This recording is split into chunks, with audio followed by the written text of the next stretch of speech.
Hi everybody, Wendy from Cinnamon Sweet Shop. In today's video, I'm going to show you how I make these triple chocolate eclairs that are sort of kind of heart-shaped. So I am using some Dutch processed cocoa powder, a little bit of sugar. For this recipe, I am using real sugar, not the alternative sweetener, because it's just so little sugar that I don't think it matters that much. Flour. I like to use my whole wheat pastry flour, but you can use an all-purpose flour. Salt. We're going to use two full eggs and an egg white, unsalted butter, water, vanilla extract, and we're going to be using some chocolate pastry cream, which I will show you how to make in the next clip. All of the ingredients for everything we make today is listed in the description box below. In a saucepan over low heat, I'm just going to warm the milk up enough to steam it. While I'm waiting for the milk to heat up, I have 3 egg yolks in my bowl, and to that I'm going to whisk together the sugar. Now I like to use the sugar replacement to cut down on sugar, but you can use granulated sugar, flour, the cocoa powder, and the cornstarch. And just give that a nice good whisk together. Once your milk starts to steam up, you're going to add that melted chocolate in there. And then whisk it together until it's completely combined. Now you're just going to take half of that chocolate milk mixture, add it to your egg mixture, and you want to make sure you are constantly whisking this together so you don't cook the eggs. So this is what we call tempering, and by slowly adding in, it kind of gets the eggs used to the heat so they don't cook. Now you're going to add the egg mixture back into the rest of the hot milk, and you want to whisk it as you add this so again it doesn't cook those eggs. And you're going to cook this for about a couple of minutes until the temperature on your thermometer reaches 170 degrees. Keep whisking this until it gets to that temperature. And you see how thick this is getting.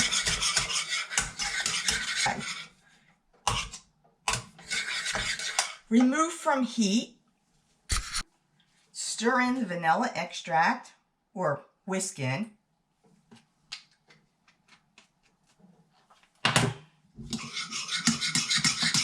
Now I'm going to push it through a sieve. And the reason I want to do that is in case there's pieces of cooked egg, I kind of don't want that in my pastry cream. So you can see it's pushing through, taking all those lumps out. As this cools, it's going to get even thicker. Now I'm going to show you how to store this. So we want to refrigerate this. This has to be kept in the refrigerator because it's got eggs in it. But I don't like that film that will form on the top. So I'm going to take my plastic wrap and I'm going to press it all the way down so that the wrap is touching the cream. That way it takes all of the air out of here. It's the air that's going to cause it to have that little film on top. All right. So as I do that, I'm just going to cover this again and put this in the refrigerator until I'm ready to use it. I'm going to whisk together the eggs, the egg white, and the vanilla extract into a small bowl. I love my whisk. It's easy to clean. I got it at Michael's and it works really well. So let's get these whisked together for a bit. In the meantime, I'm going to bring to a boil the water, the butter, the sugar, and the salt. Now while I'm waiting for this to boil, I did sift together my cocoa powder and my flour. So it's almost there. So once it comes to a boil, I removed it from the heat and I'm going to stir in the flour with a rubber spatula. Now I'm going to return it back to the heat at low heat and keep stirring it until it comes to 170 degrees. I'm going to add my flour mixture into the eggs. And with the handheld mixer, I'm going to combine this. We're going to combine it until it turns to a paste. Now I took a nice size heart-shaped cookie cutter, and on the back of a piece of parchment paper, I traced in pencil the hearts. Now I'm going to lay this pencil side down on my baking sheet.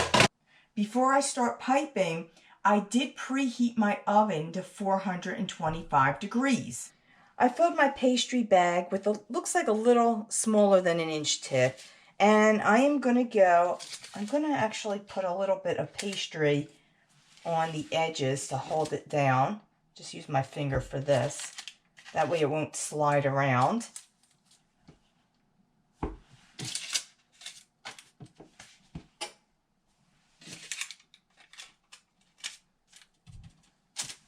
Now I'm just going to go around the shape and make a heart-shaped line. You could do this freehand if you would like, if you don't have a heart-shaped cookie cutter. I kind of like to have it look a little bit more like a heart. I'm going to go along the other one and do the same thing.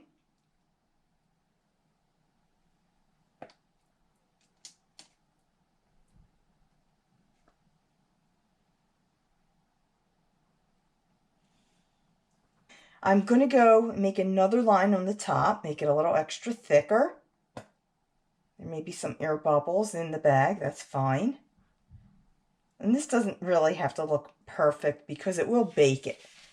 To fix it up a bit though, if you do want it to look a little smoother, just take some water with your finger and you can smooth it out, make it a little more shapelier. I'm going to bake this in the oven for 15 minutes. Don't open the door at all. Then I'm going to reduce the temperature down to 350 and bake it for an additional 20 minutes. It's very important not to open the oven door. You don't want to let any of the steam out because that's what makes these things nice and puffy. So here's a little trick to stop them from drooping. So you're going to take them out of the oven, turn off the oven, and then just cut like a 1/2 inch slit. Now because these are so big, I'm going to cut one on each side. That's going to let the steam escape.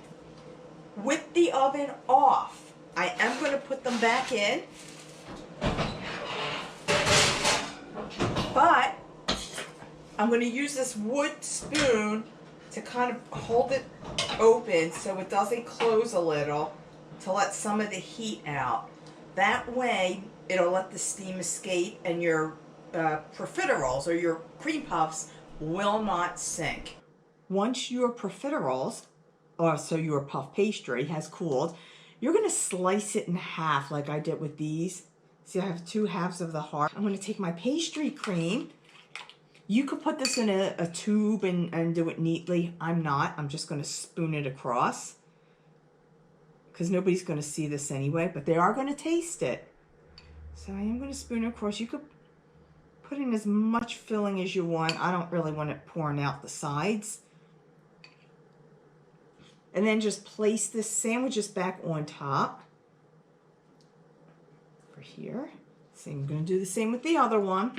So I have my pastries on a tray, a drip tray with parchment paper underneath it. And I melted some chocolate, added just a little bit of shortening, just enough to make it thin that it's pourable. And this is the best part of it. I am going to go around and just drip this along each of the hearts. I do want this to run over, so I'm going to put enough so that it drips down the sides. Scoop it across there. As I said, this is my favorite part.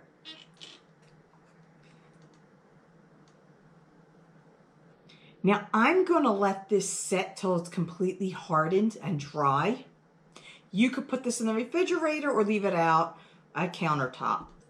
I have a pastry bag filled with whipped cream, also known as chantilly cream, and I do have a star tip, and I'm going to pipe along here to make the heart shape a little more defined. So I like to turn it to the side and do it this way. I always start in the middle, so I'm going to make a shell border. Just turn it around.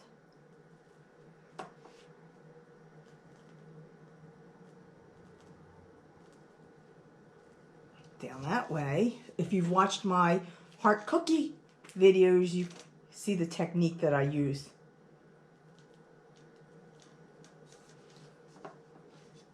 Turn this around.